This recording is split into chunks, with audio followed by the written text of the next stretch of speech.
नमस्कार दोस्तों, इन्वायरो अकेडमी पे आप सभी का एक बार फिर बहुत बहुत स्वागत है।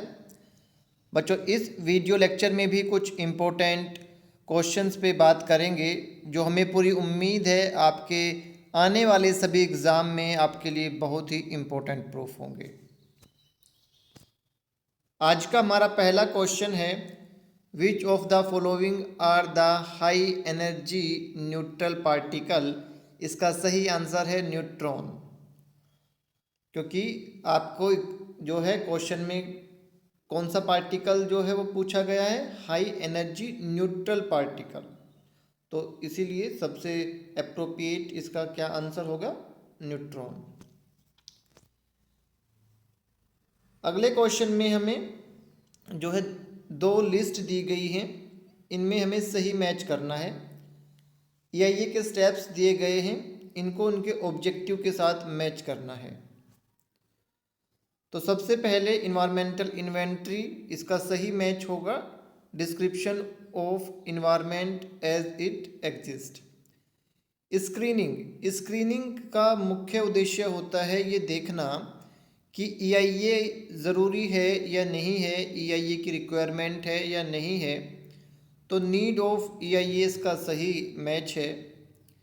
स्कोपिंग में बेसिकली हम अफेक्टेड एरिया डिस्क्राइब करते हैं, तो डिस्क्रिप्शन ऑफ अफेक्टेड इन्वायरमेंट ये इसका सही मैच है।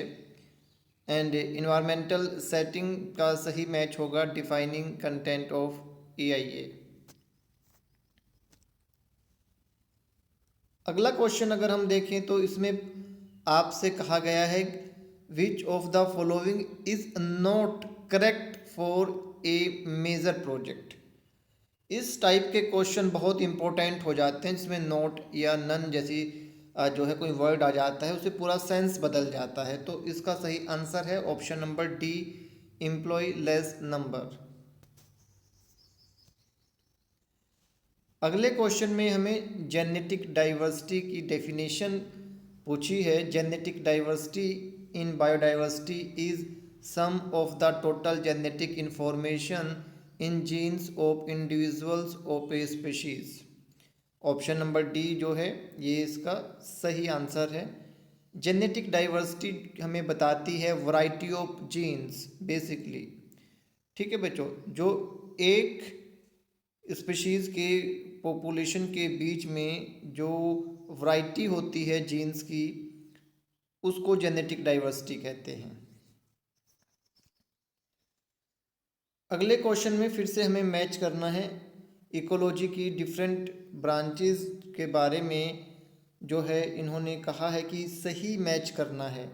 जैसे कि ऑट इकोलॉजी जो है ये होता है आपका study relationship of individual species to its environment.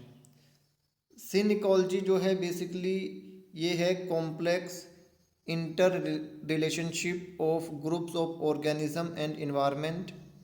Biome ecology जो है बेसिकली ये आपका interactions and inter relationship of more than one biological community with environment.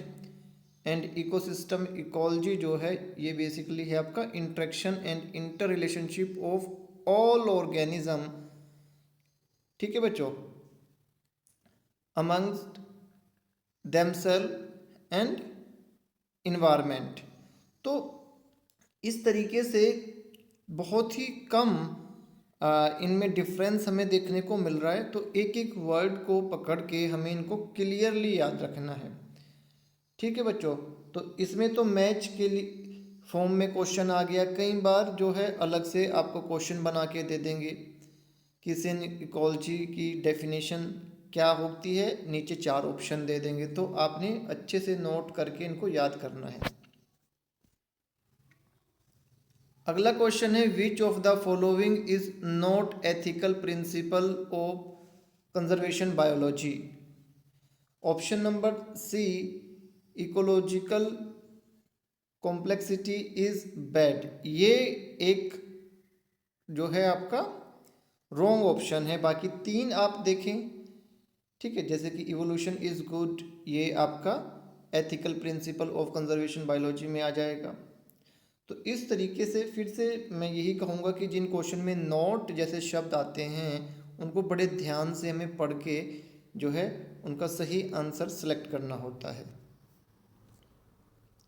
Tropical savanna biomes includes grassland with scattered tree.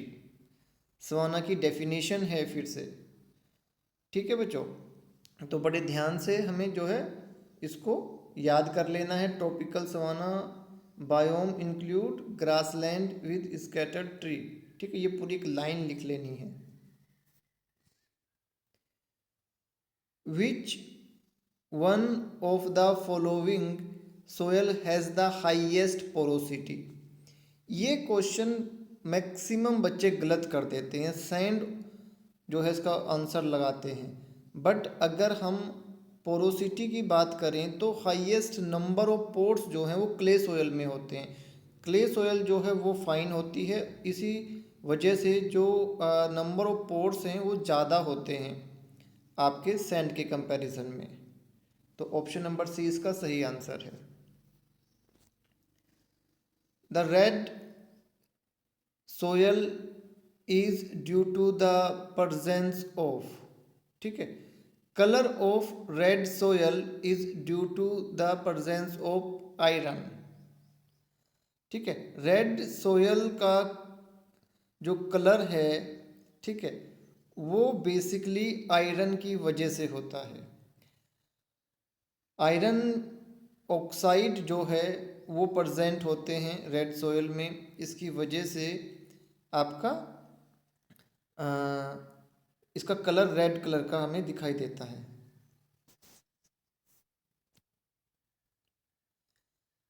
अगला question है the process in which the micro organism produce metabolic product in soil which inhibit growth or cause killing of other microorganism is known as antibiosis.